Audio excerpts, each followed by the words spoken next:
The Alpha King's daughter finds an elderly wolf couple abandoned on Winter's Eve. What she does next shocks the entire pack.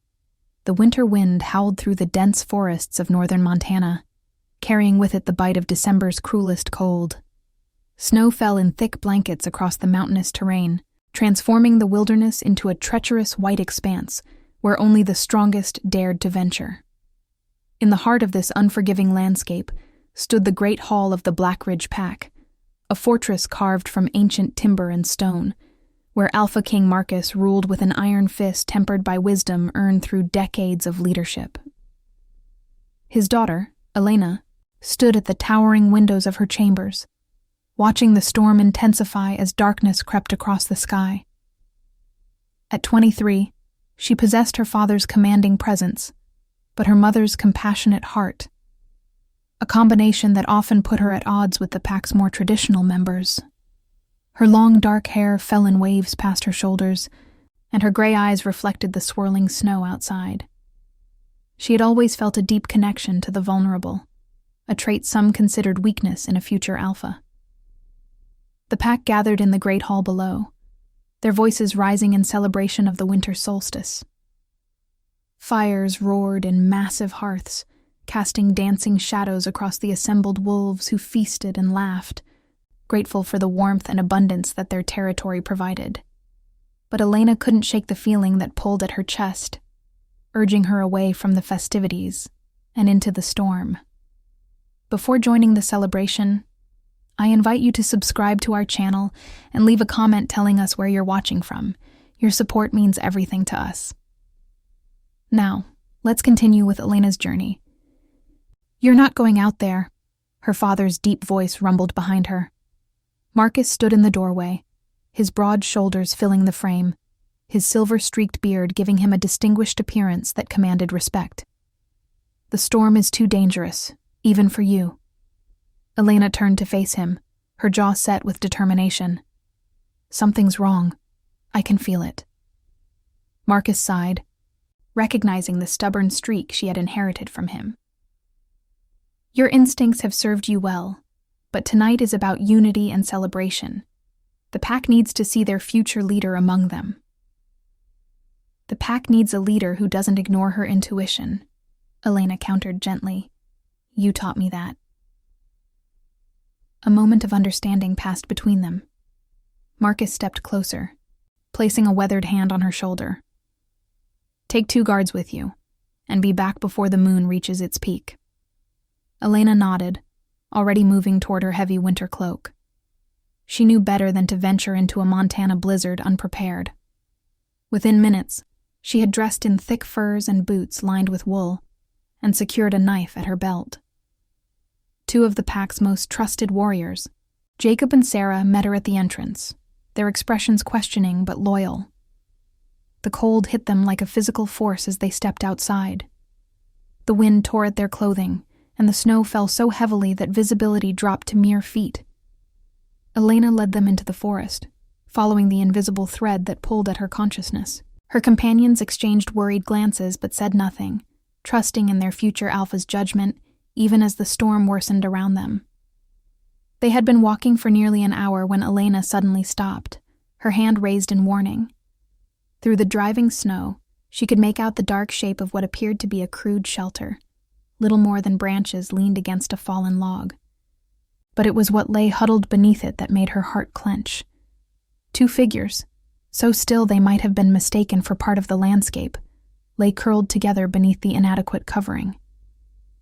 As Elena approached, she realized they were elderly wolves, their faces weathered by time and hardship, their bodies thin and shaking with cold. The woman's silver hair was matted with ice, and the man's breathing came in shallow, labored gasps. "Dear God," Sarah whispered, kneeling beside them. "They're barely alive." Jacob immediately began assessing their condition, while Elena removed her own cloak and wrapped it around the woman. "Who are you?" Elena asked gently, though she wasn't sure they were conscious enough to answer. "What are you doing out here?" The elderly man's eyes fluttered open, clouded with age and exhaustion. "Cast out," he managed to whisper, his voice barely audible above the wind. Too old. No longer useful to the Mountain Ridge Pack. Elena's blood ran cold, and not from the winter air. She knew of the Mountain Ridge Pack. They shared a border with Black Ridge Territory, though the two packs rarely interacted. They were known for their harsh traditions and unforgiving leadership. But to abandon elders to die in a winter storm? It went against every principle she had been raised to honor. "We're taking them home," Elena declared, her voice brooking no argument. "Jacob, can you carry him? Sarah and I will support her." The journey back was agonizing. The elderly couple, Thomas and Margaret, as they learned, could barely walk, their bodies weakened by exposure and starvation. The storm seemed to intensify with every step, as if nature itself was testing Elena's resolve. More than once, Jacob suggested they seek temporary shelter and wait out the worst of it. But Elena pushed forward, knowing that every moment counted. When they finally emerged from the forest and approached the Great Hall, the celebration was still in full swing. The music and laughter seemed obscene in contrast to the suffering Elena had just witnessed. She burst through the doors with her small group, snow swirling in behind them, and the festivities ground to an immediate halt. Marcus rose from his seat at the head table, his expression transforming from surprise to concern as he took in the scene. Elena stood in the center of the hall, supporting Margaret while Jacob carried Thomas, both elderly wolves barely conscious and clearly near death. "Elena, what?" Marcus began, but she cut him off. "They were abandoned," she said, her voice ringing clear through the silent hall. "Left to die in the storm because their pack deemed them too old to be useful." A ripple of shock and whispers spread through the gathered wolves. Some looked horrified, others uncomfortable, and a few, Elena noted with growing anger, seemed merely curious, as if this were entertainment rather than a tragedy. "Get the healers," Marcus commanded, his alpha voice cutting through the murmurs. "Now." Several pack members scrambled to obey, and within moments, Thomas and Margaret were being carried to the healing quarters. Elena followed, refusing to leave their side even as her father pulled her aside in the corridor. "What were you thinking?" Marcus demanded, though his tone held more concern than anger. "You could have frozen out there, all of you." "I was thinking that we don't abandon our own," Elena replied firmly. "Isn't that what you've always taught me? That a pack's strength lies in how it treats its weakest members?" Marcus's stern expression softened slightly. "These aren't our pack members, Elena. They're from Mountain Ridge. This could create complications." "Then let there be complications," Elena said, her eyes blazing. "If saving 2 innocent lives causes political problems, then maybe it's time those problems were addressed." The Alpha King studied his daughter for a long moment, seeing in her the leader she would one day become. "You're right," he said quietly, "but there will be consequences. Are you prepared to face them?" "I am." Over the next several days, the pack's healers worked tirelessly to restore Thomas and Margaret to health. The elderly couple had been on the brink of death, suffering from hypothermia, malnutrition, and various ailments that came with age and neglect. Elena visited them multiple times each day, bringing warm broths and sitting with them as they slowly regained their strength. It was during one of these visits that Margaret finally felt well enough to tell their full story. Elena sat beside her bed, holding the older woman's frail hand as she spoke in a trembling voice. "We served the Mountain Ridge Pack for over 50 years, Margaret began, her eyes distant with memory. "Thomas was a warrior in his prime, one of their best.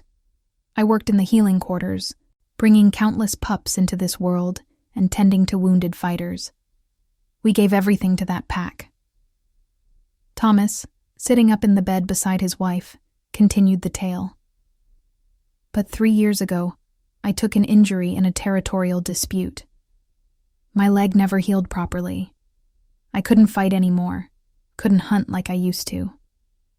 At first they were understanding, But as time passed and I couldn't contribute in the same way, attitudes changed. The new alpha, Marcus Ridge. He's young and ambitious, Margaret said, her voice bitter. He believes only the strong deserve to survive. He implemented new policies. Anyone who couldn't pull their weight would receive reduced rations, then reduced shelter, then nothing at all. Elena felt rage building in her chest. And the rest of the pack? No one objected? Thomas shook his head sadly. Some did, quietly. But fear keeps people silent. Those who spoke out too loudly were cast out as well. We watched it happen to others before it happened to us. We knew our time was coming. 3 days ago, we were given our notice, Margaret continued, tears streaming down her weathered face. We had until sundown to leave pack territory. We took what we could carry and walked until we couldn't walk anymore. We built that shelter knowing it probably wouldn't be enough, but we had nowhere else to go. You were meant to die, Elena said softly, the full horror of it settling over her. Yes, Thomas confirmed, and we would have, if not for you.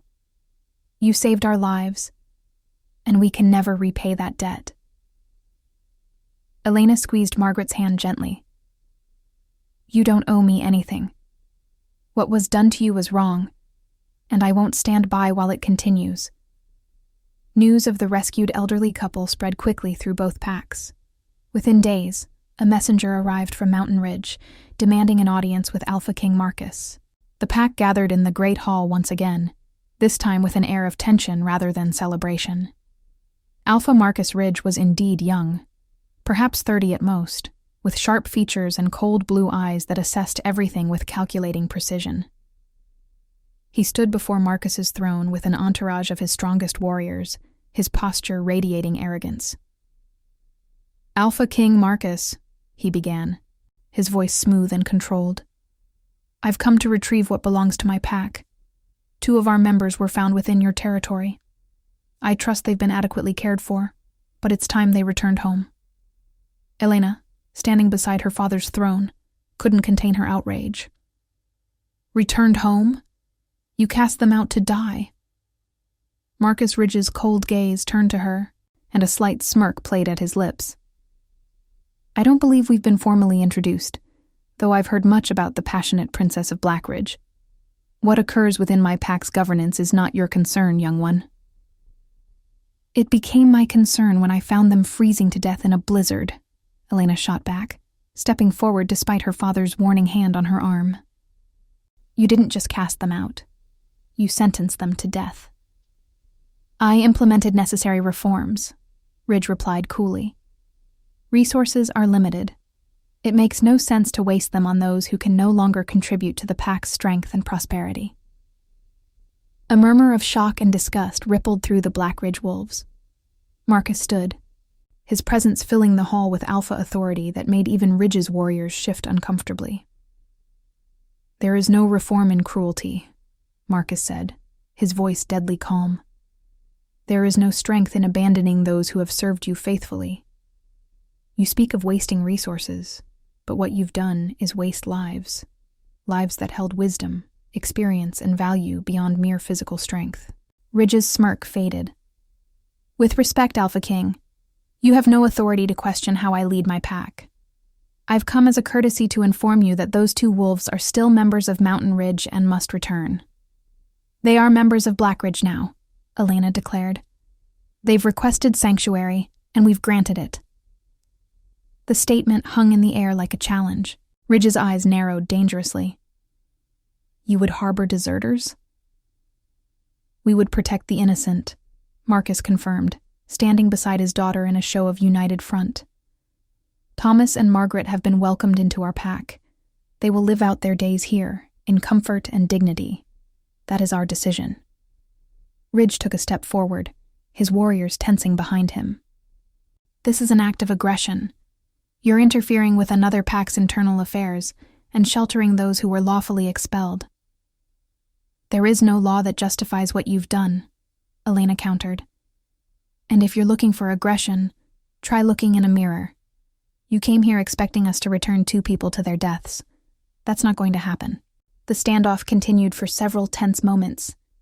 Ridge assessed the situation, noting the unified stance of the Blackridge pack, the determined look in Elena's eyes, and the unwavering support of Alpha King Marcus. Finally, he stepped back, though his expression remained cold. "Very well," he said quietly. "Keep them. But understand this. You've made an enemy today. Mountain Ridge does not forget, and we do not forgive interference." "Then we have nothing more to discuss," Marcus replied.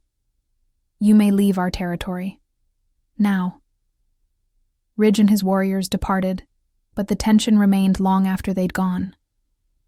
Many pack members approached Elena afterward, some praising her courage, others expressing concern about potential retaliation. But she remained steadfast in her conviction that they had done the right thing. That night, Elena returned to visit Thomas and Margaret. She found them sitting together by a window, looking out at the snow-covered landscape with expressions of wonder and gratitude.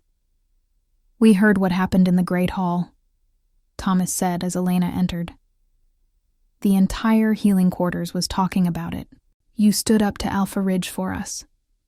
Elena sat down across from them, a small smile on her face. "I stood up for what was right. There's a difference." Margaret reached out, taking Elena's hand in both of hers. "You risked your pack's safety for 2 strangers. That takes extraordinary courage and compassion. Your father has raised a remarkable daughter. My father taught me that a pack is only as strong as its commitment to protect all its members," Elena replied. "You're part of this pack now, which means you're family, and we protect our family." Over the following weeks, Thomas and Margaret's integration into Blackridge pack continued smoothly. Thomas, despite his injured leg, began working with the younger wolves, teaching them combat strategies and tactics he'd learned over decades of experience. Margaret returned to what she loved most, midwifery and healing, working alongside the pack's healers and sharing knowledge that proved invaluable. But it was their presence at pack gatherings that made the most profound impact. During council meetings, Marcus began asking for their input, valuing their perspective and experience. Their stories of how things had once been, of traditions and wisdom passed down through generations, reminded the pack of the importance of honoring their elders. Elena watched as attitudes shifted subtly but significantly. Younger pack members began seeking out the elderly for advice and stories. Families made sure their older members were included and valued. The cultural change was gradual but undeniable. Blackridge was becoming stronger, not despite caring for its elders, but because of it. However, the threat from Mountain Ridge never fully disappeared. Border tensions increased, with several incidents of Mountain Ridge wolves crossing into Blackridge territory. Marcus kept the pack on alert, increasing patrols and ensuring their defenses remained strong. Elena threw herself into training, determined to be ready if conflict came. 3 months after the rescue, on a cold March evening, Elena was leading a border patrol when they encountered something unexpected. Huddled just inside Blackridge territory were 4 more wolves, 2 elderly and 2 middle-aged, all bearing the marks of exposure and starvation that had become sickeningly familiar. "Please," one of them begged as Elena's patrol approached. "We heard there was a pack that took in Thomas and Margaret. We hoped. We prayed you might help us too." Elena felt her heart break and swell simultaneously. She looked at her patrol members, seeing her own mix of compassion and concern reflected in their faces. More refugees meant more mouths to feed, more potential conflict with Mountain Ridge, more risk. But it also meant more lives saved, more wisdom preserved, more souls given the dignity they deserved. "Of course we'll help you," Elena said firmly. "Welcome to Blackridge." When she brought the new arrivals back to the Great Hall, Marcus was waiting. Father and daughter locked eyes, and in that moment, they both understood what this meant. This wasn't going to be an isolated incident. Word was spreading that Blackridge offered sanctuary, and more would come. "This changes everything," Marcus said quietly, as the healers took the new arrivals away. We're not just sheltering a few individuals anymore. We're making a statement that will attract every elderly wolf cast out by Ridge's regime. I know, Elena replied, but we can't turn them away. We won't. Marcus studied his daughter, seeing the leader she had become. Then we need to be prepared for war. Because that's what this will lead to. Maybe, Elena conceded. Or maybe it will lead to change. Maybe other packs will see what we're doing and question their own practices. Maybe Ridge will realize that his way isn't the only way. That's optimistic. That's necessary. Over the next few months, more refugees arrived. Not all were elderly. Some were injured warriors no longer able to fight. Others were sick or disabled, all deemed expendable by Mountain Ridge's harsh new order. Black Ridge took them all in, and with each arrival, the pack grew stronger in unexpected ways. Thomas organized the former warriors into a tactical advisory council, their collective experience proving invaluable in planning defenses. Margaret trained a new generation of healers in techniques that had been nearly lost. Others contributed in countless ways: teaching, crafting, storytelling, mentoring. The pack's children especially benefited, growing up surrounded by the wisdom and love of multiple generations. But the situation couldn't remain stable forever. In late spring, Ridge made his move. A messenger arrived with an ultimatum: return all Mountain Ridge members within 3 days, or face the consequences. The message was clear. War was coming unless Black Ridge submitted to Ridge's demands. Marcus called an emergency council meeting. The great hall filled with pack members of all ages, their faces reflecting various degrees of fear, anger, and determination. Thomas and Margaret sat among them, their expressions grave but resolute.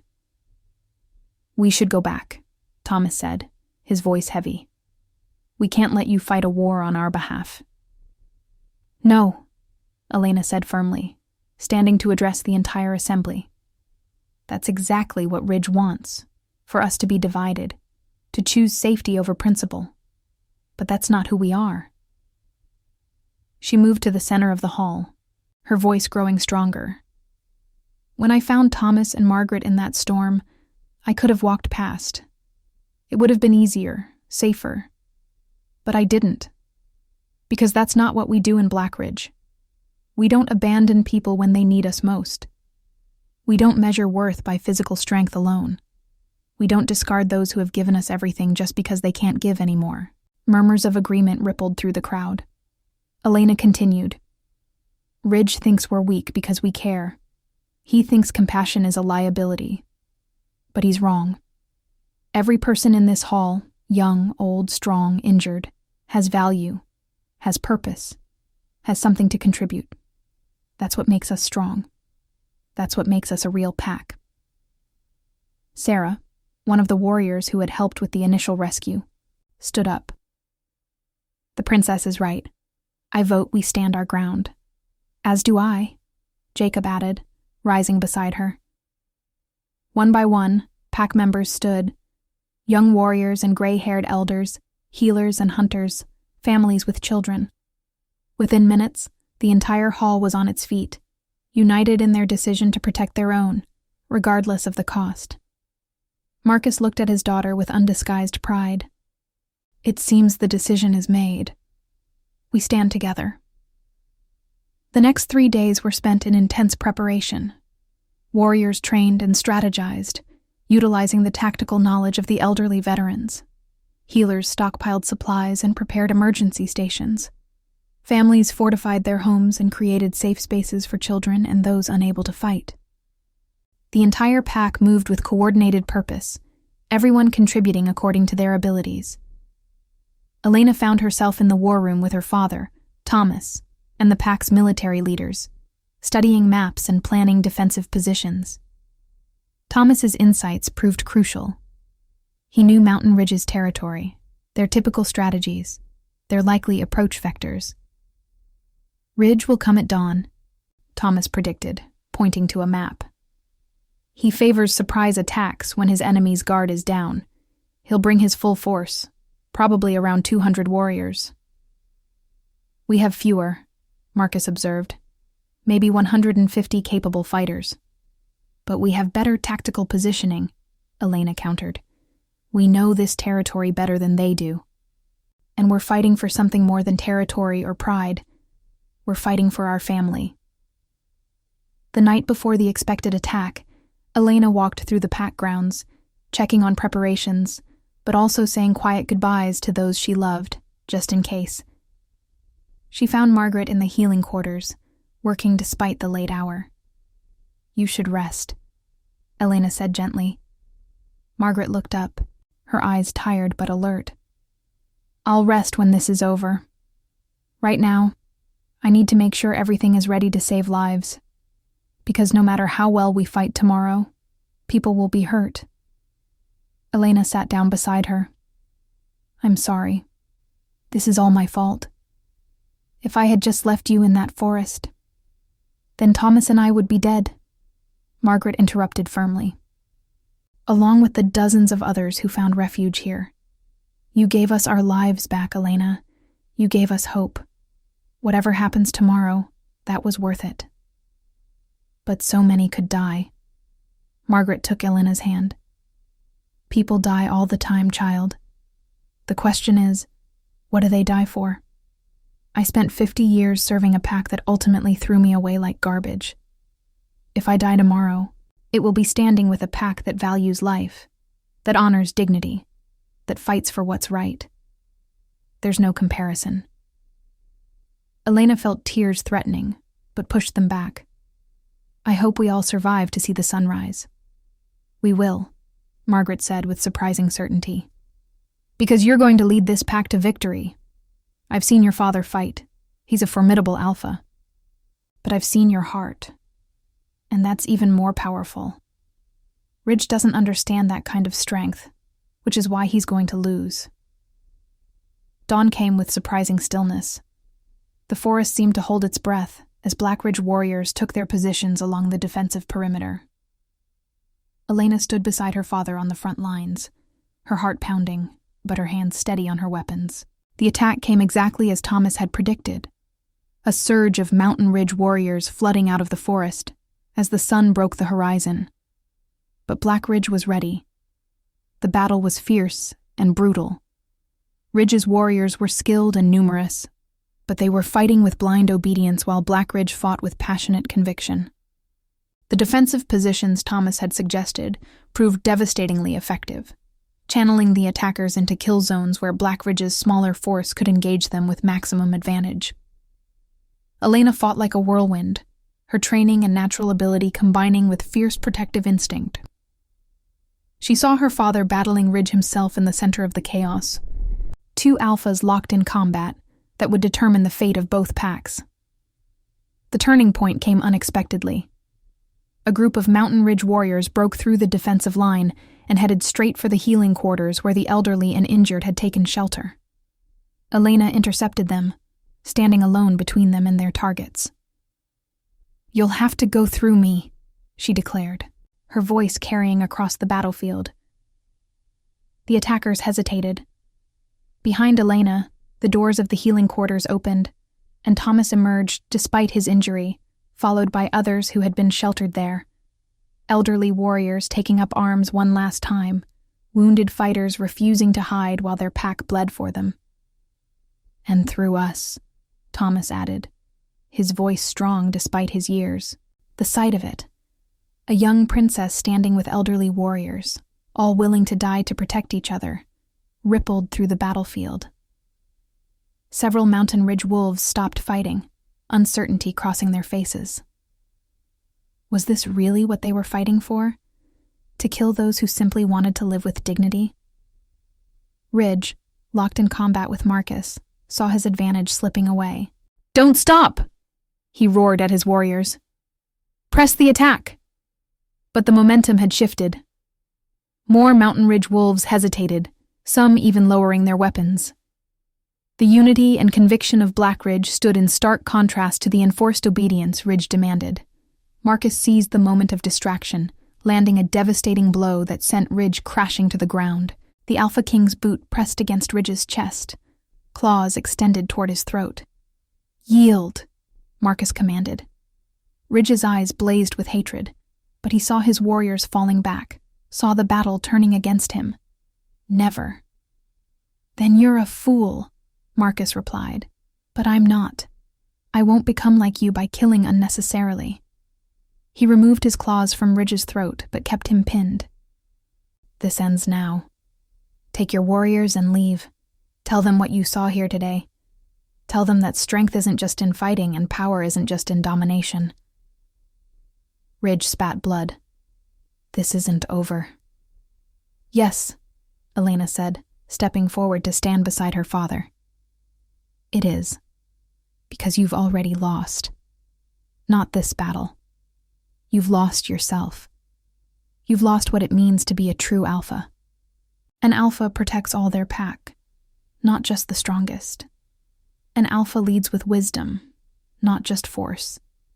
She gestured to the battlefield, where Mountain Ridge warriors were helping wounded Black Ridge defenders, where enemies were becoming something else. Perhaps not friends, but no longer unquestioning combatants. "Look at them," Elena continued. "Your own wolves are questioning you. They see what we have here, what you threw away. How long do you think they'll follow you now that they've seen there's another way?" Ridge's expression transformed from hatred to something more complex. Fear, perhaps, or the dawning realization that Elena was right. He had won tactical victories through his harsh reforms, but he had lost something far more valuable. Marcus released him. "Go, and think about what kind of pack you want to lead. One built on fear and disposal, or one built on respect and care. The choice is yours." Ridge stood slowly, his warriors gathering around him in a defensive formation. But as they prepared to withdraw, something unexpected happened. 3 of his wolves stepped away from the group, approaching Marcus instead. "Alpha King," one of them said, an older female warrior with graying hair. "If the offer of sanctuary still stands, we would request to join Black Ridge." Ridge's face contorted with rage. "You would betray your pack?" "You betrayed us first," she replied quietly, "when you made it clear that our value was only in what we could kill. I've served Mountain Ridge for 30 years. I've earned better than to live in fear of the day I'm no longer useful enough." 2 more joined her, then 5, then a dozen. By the time the dust settled, nearly 40 Mountain Ridge wolves had chosen to stay, requesting asylum from the very pack they had just been fighting. Ridge stared at the defectors with cold fury, but there was nothing he could do. His remaining warriors looked uncertain, some sympathetic to those who had left. The cracks in his regime had become chasms. "You've won nothing," Ridge said to Marcus, though his words lacked conviction. "I'll rebuild. I'll come back stronger." "Perhaps," Marcus replied, "or perhaps you'll finally learn. The door is always open if you choose wisdom over pride." Ridge departed with his remaining followers, leaving behind a battlefield that had transformed into something unexpected. Not a scene of victory or defeat, but of change, of possibility, of wolves from 2 different worlds trying to figure out how to build something better. The aftermath of the battle took weeks to fully process. Injuries were tended to, the dead were honored, and the new refugees were integrated into Black Ridge society. The pack had grown by nearly 50 wolves, straining resources, but also bringing new skills, perspectives, and strength. Elena found herself busier than ever, helping coordinate the integration efforts while also serving as a liaison to the new arrivals. Many of them sought her out specifically, thanking her for the stance she had taken, for showing them that another way was possible. One afternoon, about a month after the battle, Elena sat with Thomas and Margaret on the porch of their new home, a comfortable cottage at the heart of the pack grounds. They watched pack children playing in the distance, a mix of Black Ridge natives and newcomers' grandchildren, already forming friendships that transcended pack history. "We heard news from Mountain Ridge," Thomas said quietly. "Several more families have left, seeking other territories. Ridge's grip is weakening. Do you think he'll change? Elena asked. Margaret considered the question carefully. Some leaders can learn and grow. Others can't see past their own pride. Ridge is young still. There's hope for him yet, but it's up to him to find it. And what about us? Elena gestured to the bustling pack grounds. We've more than doubled our elderly and injured population. Some of the pack members worry about the strain on resources. Then they don't understand what resources really are, Thomas said firmly. Yes, we need more food and shelter, but what we've gained is incalculable. Experience, wisdom, perspective, skills that take decades to develop. These children playing out there, they're growing up in a pack that values all life, that honors service and sacrifice. That's worth more than any amount of game meat or territory. Elena smiled, knowing he was right. The changes in Black Ridge were profound. Council meetings now included voices from multiple generations. Training sessions combined youthful vigor with seasoned wisdom. The healing quarters had become a center of knowledge sharing, with elderly healers teaching techniques to younger practitioners while learning new methods in return. But perhaps most importantly, the pack's spirit had transformed. There was a depth of unity now, a sense that they were part of something meaningful, not just surviving, but thriving in a way that honored every member's dignity and worth. That evening, Marcus asked Elena to join him on a walk through the forest. They traveled in comfortable silence until they reached a high overlook that provided a view of the entire pack territory spread below them. I've been thinking about succession, Marcus said finally. I know I'm not an old man yet, but what happened with Ridge reminded me that leadership transitions need to be planned, not reactions to crisis. Elena's heart quickened, but she remained silent, letting her father continue. You're ready, Marcus said simply. What you did, from that first night in the storm to standing against Ridge's entire force, proved that you have not just the strength to lead, but the wisdom and compassion. Those are rarer qualities, and more valuable. I had doubts, Elena admitted. I still do sometimes. The decisions I made could have destroyed the pack. But they didn't. They made us stronger. And your doubts are part of what makes you a good leader. You question. You consider consequences. You care about those affected by your choices. Ridge never doubted himself, and look where it led him. Marcus turned to face his daughter fully. In 2 months, at the summer gathering, I'm going to announce my intention to step down within the year. You'll have that time to prepare, to learn the administrative aspects you haven't been exposed to yet. But everyone already knows you're the next alpha. The question is whether you're ready to accept that responsibility. Elena looked out over the territory, seeing the warm lights of homes where families gathered, where elderly wolves sat with young ones sharing stories, where former enemies now lived as neighbors. She thought about the journey that had brought them here, starting with one simple choice on a winter's night: to follow her instinct and help those in need. I'm ready, she said. Not because I think I have all the answers, but because I've learned that leadership isn't about being perfect. It's about making the best decisions you can with the information and principles you have, and being willing to stand by those decisions even when they're hard. Marcus pulled his daughter into a rare embrace. Your mother would be so proud of you. I know I am. As they stood there, father and daughter watching over the pack they both loved, Elena felt a profound sense of purpose settling over her. This was her calling, not just to rule but to serve, not just to command, but to protect, not just to lead the strong, but to lift up all those under her care. The summer gathering came, and with it wolves from several neighboring packs. Marcus's announcement of Elena's coming ascension was met with mixed reactions from the visitors, some skeptical of her youth, others intrigued by the stories they had heard about Black Ridge's transformation. But it was during the evening feast that Elena truly made her mark. She stood before the assembled leaders and their delegations, her voice clear and confident.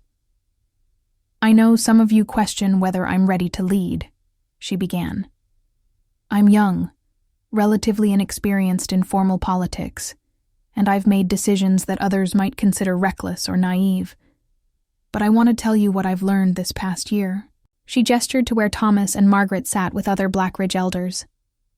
"I've learned that a pack's true strength isn't measured in how many warriors it can field, but in how it treats its most vulnerable members. I've learned that wisdom and experience are resources more valuable than territory or game.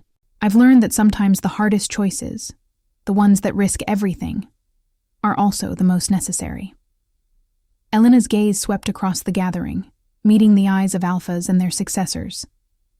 "I've also learned that change is possible, that traditions can be questioned without being abandoned, that there's strength in compassion and power in protection." Mountain Ridge thought they were becoming stronger by casting aside their elderly and injured. Instead, they weakened themselves and their future. She paused, letting her words sink in. Blackridge has grown this year, not just in numbers, but in spirit. We've become a place where all wolves can live with dignity, where contributions are valued beyond physical strength, where wisdom earned through decades of service is honored rather than dismissed. And I believe that's the future not just for Blackridge, but for all packs who want to truly thrive. The silence that followed was heavy with consideration. Then, unexpectedly, an elderly alpha from a distant pack stood up, his movements slow but dignified. "I've led my pack for 40 years, he said, his voice carrying the weight of experience. "And I'll admit, I've worried about what happens when I can no longer lead as I once did. Your words give me hope, young Elena. Hope that there might be a place for old warriors like me when our time comes." Another alpha rose, a female leader known for her fierce reputation. "My pack has been watching what you've done in Blackridge. We've been inspired. We've begun implementing similar reforms, ensuring our elders are valued and cared for. It's not always easy, but it's right."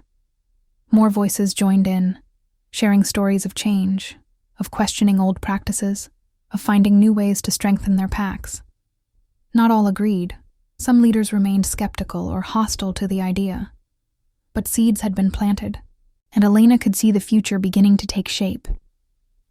As the gathering concluded, several packs formally established alliances with Blackridge, recognizing Elena as the future alpha and pledging mutual support.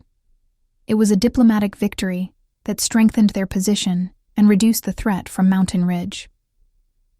The months that followed were intense, but rewarding. Elena worked alongside her father, learning the complexities of pack governance, while also continuing to champion the reforms that had become Blackridge's hallmark.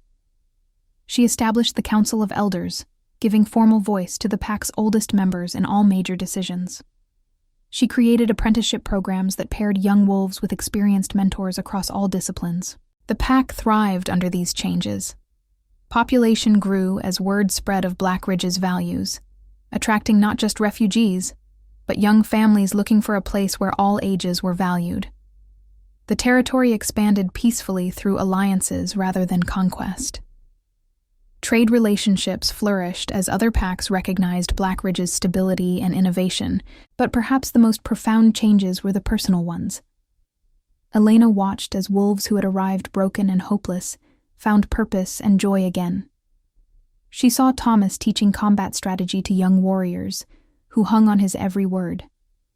She saw Margaret delivering her first Blackridge-born pup, tears of happiness streaming down her face as she held new life in her hands. She saw former Mountain Ridge wolves and Blackridge natives forming deep friendships, proving that pack identity could be chosen, not just inherited.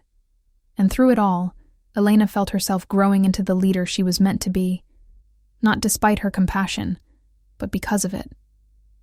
Winter came again, marking a full year since that fateful night when Elena had ventured into the storm. The pack gathered for the anniversary celebration, which had been declared a new holiday, the Night of Unity, honoring the principle that no wolf should be abandoned to the cold. Elena stood before her pack, now truly hers, as she had officially assumed the title of Alpha just weeks before. She looked out at the faces gathered in the great hall, young and old, native-born and adopted, warrior and healer, each one valued and valuable. "A year ago," she began, "I followed my instinct into a blizzard and found 2 wolves who would change everything. Thomas and Margaret, would you please stand?" The elderly couple rose, looking somewhat embarrassed by the attention but deeply moved. The entire hall erupted in applause. "You showed me something I needed to see," Elena continued. "That value isn't measured in strength or youth, but in character and spirit. That a life of service deserves honor, not abandonment. That wisdom earned through experience is a treasure beyond price." She turned to address the broader assembly. "This year has taught all of us those lessons. We've grown stronger, not by casting aside the weak, but by embracing them. We've grown wiser not by silencing the old, but by listening to them. We've grown more unified not by demanding conformity, but by celebrating what each wolf brings to our pack." Elena's voice grew stronger, filling the hall with alpha authority tempered by genuine care. "This is who we are now. This is who we will always be. A pack that protects all its members. A pack that honors service and sacrifice. A pack that understands that true strength comes from unity, built on mutual respect and care." She raised her cup in a toast. "To Thomas and Margaret, whose rescue began this journey. To all those who found sanctuary here when others turned them away. To every member of this pack, young and old, who has embraced these principles and made Black Ridge a beacon for what packs can become. And to the future, may we never forget the lessons of this past year." "To Black Ridge," the pack responded as one, their voices shaking the rafters. As the celebration continued, Elena found a quiet moment to step outside, needing air and space to process the emotions of the day. She stood in the courtyard, looking up at the stars visible between gaps in the clouds. "It's a beautiful night," Margaret's voice said softly. The elderly woman approached, wrapped in a warm cloak, her eyes bright in the moonlight. "Not as beautiful as the storm that brought us together, but lovely in its own way." Elena smiled. "I'm not sure I'd call that storm beautiful." "Storms reveal character," Margaret replied. "They show us who we really are when comfort and safety are stripped away. That night showed me that you were someone worth betting my life on. And I was right." "We almost didn't make it back," Elena said quietly. "There were moments when I thought we'd all freeze to death out there. But we didn't, because you refused to give up. Just like you refused to give up when Ridge threatened war. Just like you refused to accept that there was only one way to lead a pack." Margaret placed a gentle hand on Elena's arm. "You changed the world, child. Not the whole world, perhaps, but our world. And that ripple will spread farther than you know." Elena felt tears forming, but didn't fight them this time. "I just did what felt right." "That's what makes you extraordinary," Margaret said. "You trusted your heart even when it meant risking everything. That's true leadership. Not the absence of fear, but the courage to act rightly despite it." They stood together in comfortable silence, watching the pack through the windows of the great hall, celebrating, laughing, united. Elena thought about the journey that had brought them all here, about the choices that had seemed so risky at the time, but had proven so transformative. "Do you ever think about what might have happened if I hadn't found you?" Elena asked. Margaret considered the question. "Thomas and I would have died. Others would have followed. Ridge would have continued unchallenged. And you would have lived your life wondering about that pull you felt, that instinct you ignored." She turned to face Elena directly. "But you didn't ignore it. You never ignore it. That's why you're going to be a great alpha. Not just a good one, but truly great." As the night deepened and the celebration continued, Elena felt a profound sense of peace settling over her. Yes, there would be challenges ahead. Yes, not every pack would embrace these reforms. Yes, threats like Ridge still existed in the world. But she had proven, they had all proven, that another way was possible. The Night of Unity became more than just a celebration. It became a symbol, a reminder, a promise. Every year, as winter winds howled and snow fell, Black Ridge Pack would gather to remember that night when everything changed. They would tell the story to their children and their children's children, how their alpha had followed her heart into a storm and found more than just two elderly wolves. She had found the future. And word continued to spread. Other packs, inspired by Black Ridge's example, began implementing their own reforms. The Council of Alphas, that gathering of pack leaders, started including discussions about elder care and valuing all pack members in their formal agendas. Change was slow, yes, but it was real and growing. Even Mountain Ridge began to shift. Ridge himself never admitted fault, but several of Elena's scouts reported that conditions there had improved. Elderly wolves were no longer being cast out, though they weren't being honored either. It was a middle ground, perhaps, but it was progress. Some speculated that Ridge feared more defections. Others thought he had actually learned something from his defeat. Elena chose to believe the latter, knowing that even the hardest hearts could change given time and the right catalyst. 5 years passed. Elena led Black Ridge through prosperity and occasional hardship, always guided by the principles that had emerged from that winter night. The pack continued to grow, becoming one of the largest and most influential in the region. But more importantly, it became known for something beyond size or strength. It became known for heart. Thomas passed peacefully in his sleep during the 6th winter, surrounded by the family he had found in Black Ridge. The entire pack mourned him as they would any honored elder, celebrating a life well lived and service well rendered. Margaret remained, her wisdom and skill as valuable as ever, though she moved slower now and needed help with tasks that had once been effortless. Elena made sure Margaret never felt like a burden. She visited regularly, bringing her grandchildren. Thomas and Margaret had adopted several young orphans over the years, becoming the grandparents they had never gotten the chance to be in Mountain Ridge.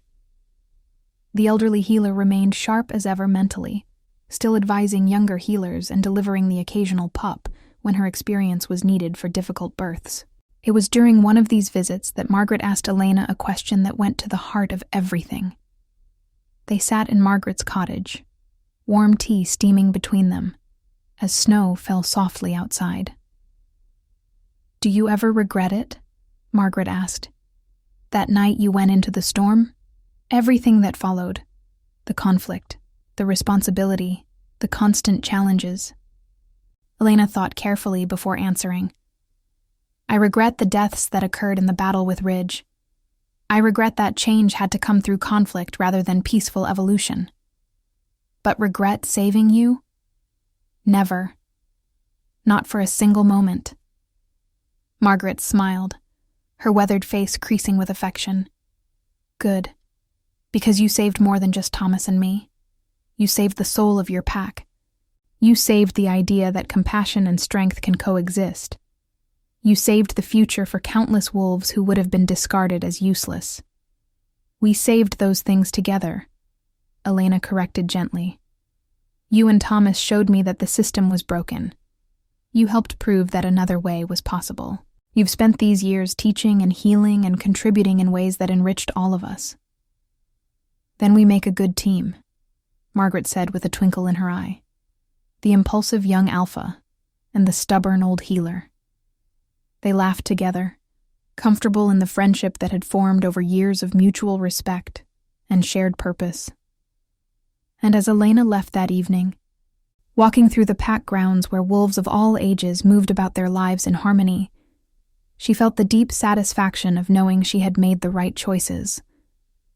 The story of that winter night, of the alpha's daughter who followed her heart into a storm and changed everything, became legendary. Pups grew up hearing it, learning from it, internalizing its lessons. Young leaders across multiple territories cited Elena as an inspiration. The Night of Unity celebrations spread beyond Blackridge, adopted by allied packs as a reminder of the values they all shared. And through it all, Elena remained grounded in the simple truth that had guided her from the beginning. Every life has value. Every soul deserves dignity. And true strength lies not in who you cast aside, but in who you choose to protect. Years later, when Elena was older and wiser herself, she would stand before new generations and tell them about that night. She would describe the howling wind, the blinding snow, the frail forms huddled beneath inadequate shelter. She would tell them about the choice she faced, to walk away and return to warmth and safety, or to risk everything for strangers who had been cast aside. "I think about that moment often," she would say, "because it defined everything that came after.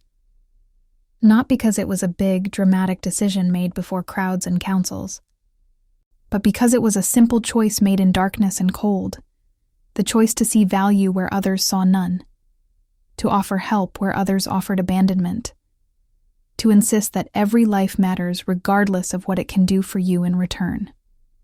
She would look out at her audience, young faces eager for wisdom, middle-aged leaders seeking guidance, elderly voices nodding in recognition. "That's what I want you to remember. Not the battle with Ridge, not the growth of Blackridge, not any of the grand things that followed. Remember the simple choice to help, because that's where change always begins, with one person deciding that the way things are isn't good enough, and having the courage to do something about it." And they would remember. The story would be passed down through generations, adapted and retold, but always maintaining its essential truth, that compassion is not weakness, that age is not uselessness, that every member of a pack deserves respect and care. The final chapter of Elena's long life came peacefully, surrounded by the pack that had flourished under her leadership. Her own daughter, trained in the same principles of compassion and strength, was ready to assume leadership. Margaret had passed several years before, having lived to the remarkable age of 92, still sharp-minded and contributing until the very end. As Elena lay in her final hours, she looked around at the faces gathered, her family, her friends, her pack. Wolves of all ages, all backgrounds, all united by the values that had been forged in a winter storm decades ago. She felt no regret, no fear, only deep satisfaction in a life well lived and a legacy secured. Her last words were simple but profound. Remember the storm. Remember that everyone matters. Remember to lead with your heart. And they did remember. They always would. The pack she had built, the principles she had established, the changes she had inspired, all of it endured long after she was gone. Blackridge became a model for other packs, proof that strength and compassion could coexist, that honoring all members made everyone stronger. And on cold winter nights when snow fell thick and the wind howled through the forests, young wolves would gather around fires and listen to the story of their legendary alpha. The one who followed her instinct into a storm, found 2 abandoned elders, and changed the world. The story of how one simple act of compassion, one choice to value life over convenience, dignity over disposal, care over cruelty, had rippled outward to transform entire societies. The story of how what others had seen as weakness had proven to be the greatest strength of all. And somewhere in the telling, in the listening, in the remembering, new generations would internalize those same values. They would grow up believing that every life mattered, that age brought wisdom, that true leadership meant protecting all pack members. They would face their own choices, their own storms, their own moments, where the easy path diverged from the right path. And because of Elena's example, because of the story that lived on, many of them would choose rightly. They would follow their own instincts toward compassion, even when it was hard, even when it was costly, even when others called them foolish, because that's what Elena had taught them. Not through lectures or laws, but through the simple power of her example on one winter's night when she refused to walk past suffering, refused to accept cruelty as normal, refused to believe that efficiency mattered more than dignity. She had shown them that one person could make a difference, that one choice could change everything, that following your heart toward compassion was never wrong, even when the world said otherwise. And that lesson, more than any battle won or territory gained, became her true legacy. A legacy not written in stone or song, but carved into the hearts of generations who grew up believing that every life, young or old, strong or weak, useful or struggling, had value simply because it existed. That was the transformation that began with 2 elderly wolves abandoned in a storm and a young woman brave enough to care. The decades rolled on, and Blackridge's influence continued to spread. The principles Elena had championed became foundational to an entire network of allied packs. What had started as one pack's radical departure from tradition evolved into a movement that reshaped wolf society across the Northern Territories. Elena's daughter, Sophia, proved to be a worthy successor. She had grown up watching her mother lead with both strength and compassion, learning that these qualities were not opposites, but complements. Under Sophia's leadership, Blackridge established the first Interpack Council of Elders, a governing body that brought together the wisest voices from multiple territories to advise on matters affecting all wolves. The council met quarterly in neutral territory, and its recommendations carried weight across pack boundaries. Thomas's strategic innovations lived on through this council, as did Margaret's healing techniques, which had been compiled into written records that circulated among all allied packs. Knowledge that might have been lost when they died in that storm instead flourished and multiplied, benefiting thousands of wolves who never even knew their names. But the most profound testament to Elena's legacy came from an unexpected source. 20 years after Elena's death, during a particularly harsh winter, a lone wolf appeared at Blackridge's borders. He was elderly, weathered, and walked with a pronounced limp. The border guards almost didn't recognize him until he spoke. "I am Marcus Ridge," he said quietly, "and I am here to request sanctuary." The news spread through Blackridge like wildfire. Ridge, the alpha who had cast out his elders, who had nearly gone to war rather than admit fault, who had been Elena's greatest adversary, was now standing at their gates, asking for the very mercy he had once refused to show. Sophia, now a seasoned alpha herself, received him in the great hall. The pack gathered in tense silence, many remembering the battle from 2 decades past, others knowing the story only from retellings. Ridge stood before them, no longer the arrogant young alpha, but a broken old man who had lost everything. "I don't expect forgiveness," Ridge began, his voice rough with age and emotion. "I don't expect welcome, but I am here because I have nowhere else to go. My pack. They did to me what I once did to others. Cast me out when I could no longer lead as I once had. They learned my lessons too well." Sophia studied him carefully, seeing in his weathered face echoes of the man her mother had described. "What happened to Mountain Ridge?" "It fell apart," Ridge admitted, shame evident in his posture. "The policies I implemented created a culture of fear and disposability. Young alphas rose up who were even more ruthless than I had been. They pushed out anyone they saw as weak, including eventually me. The pack fragmented. Some joined other territories. Others struck out on their own.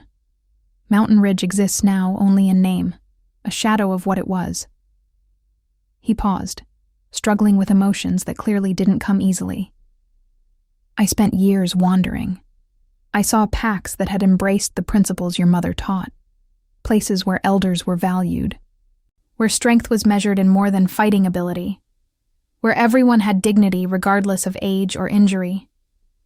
And I realized what I had destroyed, what I had lost, what I had been too proud to see when Elena tried to show me." Sophia remained silent, letting him continue. "I know I have no right to ask for anything from you," Ridge said, his voice breaking. But I am old and tired and have nowhere else to turn. If you choose to turn me away, I will understand. I will walk back into the forest and accept whatever comes. But I had to try. I had to see if the mercy your mother showed to Thomas and Margaret, if that mercy might extend even to someone like me. The great hall erupted in heated discussion. Some argued that Ridge deserved exactly what he had given others, abandonment and cold justice. Others pointed out that Elena's entire philosophy had been about breaking cycles of cruelty, not perpetuating them. Still others worried about what accepting Ridge would mean symbolically. Sophia raised her hand for silence. When the hall quieted, she spoke with an authority that channeled her mother's legacy. My mother taught me many things, but the most important was this.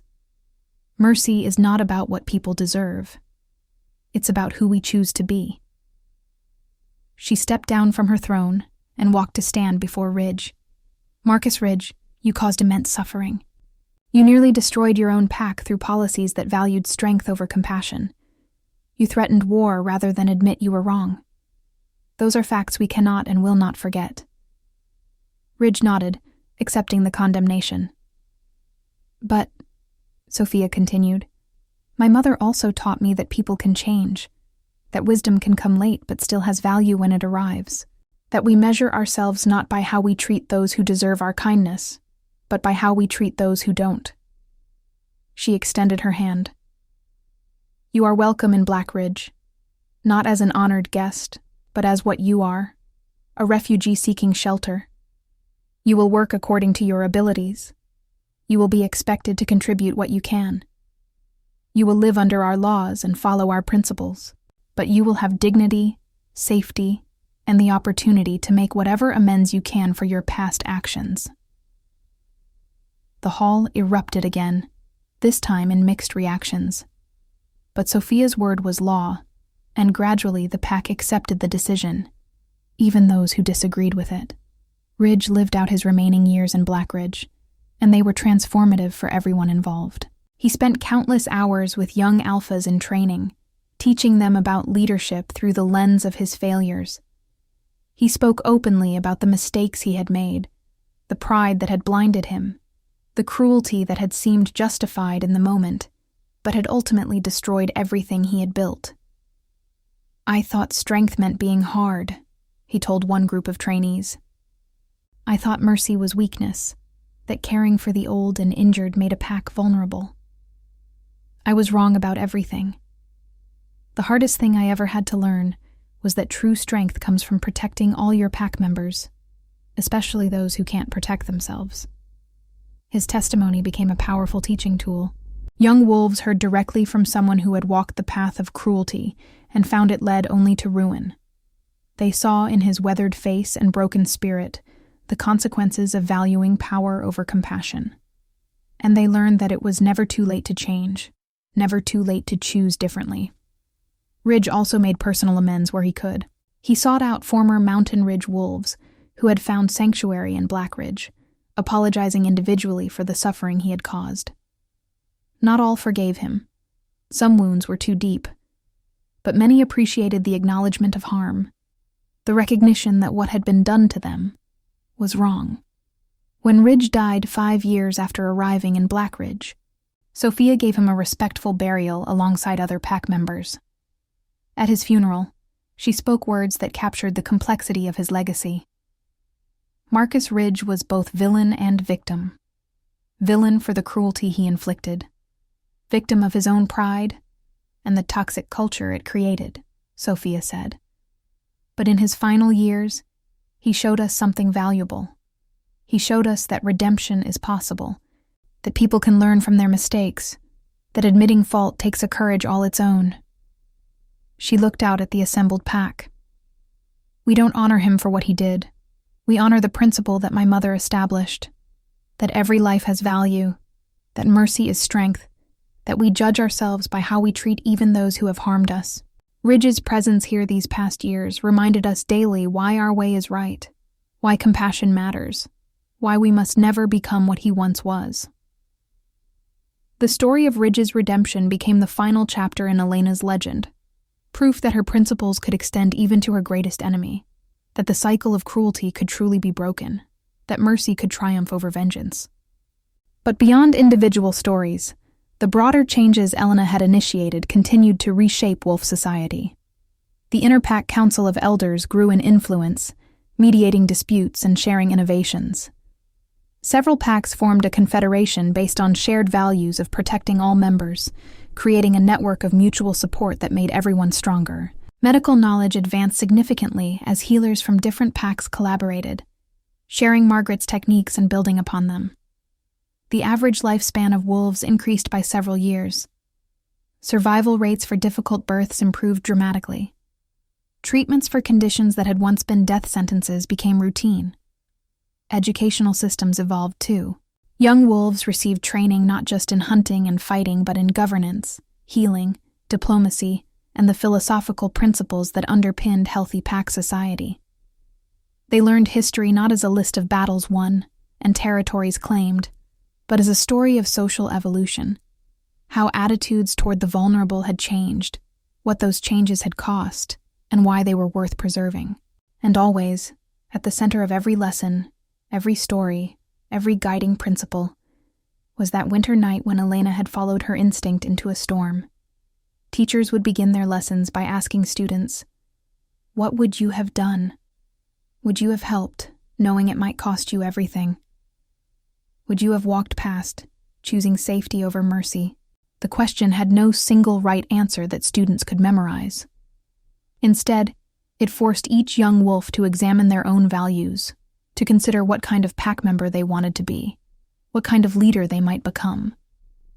It made them active participants in the ethical framework of their society, rather than passive recipients of rules. Some territories resisted these changes. There were still packs that valued strength above all, that saw compassion as weakness, that maintained the old ways of casting aside those deemed no longer useful. But increasingly, these packs found themselves isolated, struggling to attract new members, watching as their most thoughtful wolves emigrated to territories that aligned better with their values. The economic argument for Elena's approach also became undeniable over time. Packs that invested in all their members, that kept elderly wolves contributing through teaching, strategy, and wisdom, consistently outperformed those that didn't. They had lower conflict rates, higher cooperation, better problem-solving, and stronger social cohesion. The data proved what Elena had understood intuitively. Cruelty wasn't just morally wrong, it was strategically foolish. Sophia's daughter, Elena II, named in honor of her legendary grandmother, took leadership of Blackridge 40 years after the original Elena's death. She grew up in a world her grandmother had helped create, one where the principles of universal dignity were widely accepted, where honoring elders was standard practice, where compassion was recognized as strength. But Elena II understood that every generation must renew its commitment to these values. Progress could be reversed. The easier path of cruelty always beckoned, especially during times of scarcity or conflict, and so she made it her mission to ensure that the story of her grandmother's courage continued to inspire. She commissioned a memorial at the site where Elena had found Thomas and Margaret, a simple stone marker in the forest with words carved deep. Here, in winter's darkest hour, one soul chose mercy over convenience, compassion over cruelty, courage over comfort. From that choice, a better world was born. May all who pass here remember, every life matters, every soul deserves dignity, and true strength lies in who we choose to protect. The memorial became a pilgrimage site. Young wolves visited it as part of their coming-of-age ceremonies, standing in the place where everything had changed and reflecting on what kind of pack members they would become. Newly appointed alphas traveled there before assuming leadership, seeking inspiration from the courage their predecessor had shown decades earlier. And on every anniversary of that winter night, the Night of Unity celebrations grew larger and more meaningful. What had started as a single pack's commemoration evolved into a territory-wide holiday, then a regional observance, then something approaching a cultural touchstone for wolves across multiple territories. During these celebrations, packs would gather their eldest members and honor them publicly, thanking them for their service and wisdom. They would share stories of how elder guidance had helped solve problems, prevent conflicts, or preserve important knowledge. They would recommit themselves to the principles Elena had championed. But perhaps most importantly, they would tell the story again. Generation after generation, the tale would be recounted, sometimes in simple terms for young pups, sometimes in elaborate detail for those old enough to understand the full complexity. The core elements never changed: the storm, the abandoned couple, the choice to help, the conflict that followed, the transformation that resulted. And in the telling, those principles stayed alive. They weren't just abstract ideals, but lived realities, embodied in a story that everyone knew, that everyone felt connected to. Elena wasn't some distant historical figure, but a real person who had faced real choices and chosen courageously. Thomas and Margaret weren't symbols, but actual wolves who had suffered actual injustice and deserved actual justice. That personal connection made all the difference. It transformed ethical principles from rules imposed from above into values owned by everyone, chosen by everyone, protected by everyone.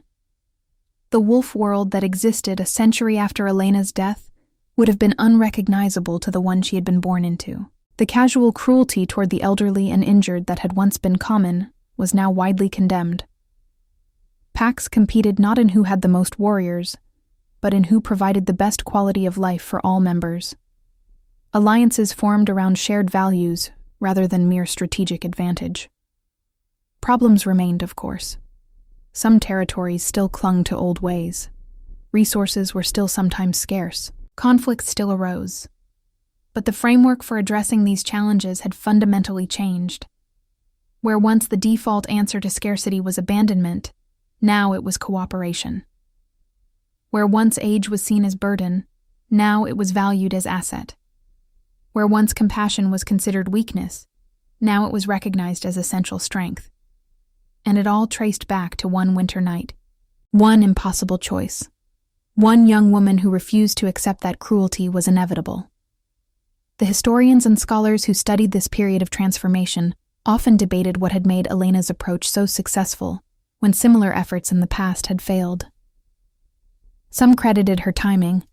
She emerged at a moment when traditional structures were already showing strain.